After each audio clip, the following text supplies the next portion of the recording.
Since the end of the war, Berlin had been divided in administrative sectors controlled by Russia, France, Great Britain, and the United States. Each country accepted the responsibility of feeding, heating, and clothing the people within its own sector. But the city itself was surrounded by territory controlled by Russia. Supplies for the French, British, and United States sectors had to be brought across this territory. On a trumped-up excuse, Russia decided to cancel this arrangement. Trains, barges, and road transports were stopped.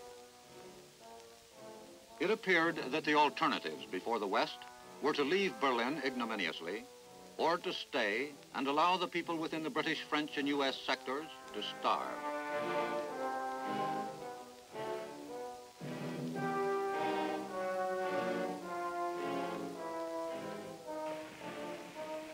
But was it possible to supply the city by air?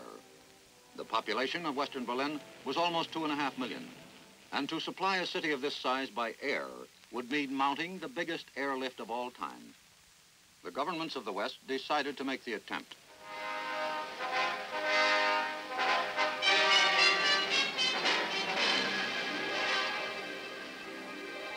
From bases in England, France, and the U.S. zone in Germany, the first planes began to arrive.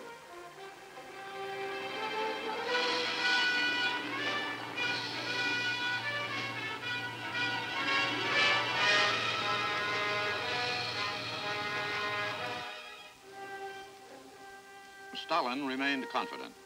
He assumed that in a matter of weeks, and certainly when the coming of winter added to the difficulties, the West would abandon the attempt.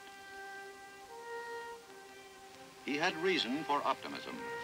Snow and fog made flying increasingly dangerous.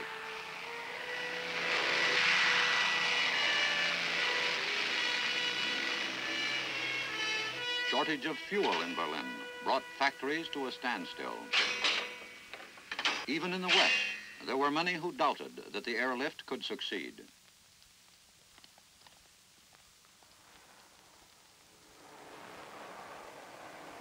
But they were wrong.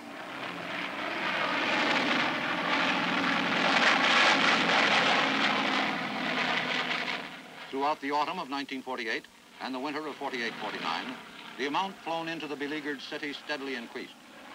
By April 1949, it had reached a total of 12,000 tons per day. For 9 months, the life of Western Berlin was maintained by air, and each day, the prestige of the West rose. By early summer, the Russians were ready to negotiate. In May 1949, the blockade was lifted.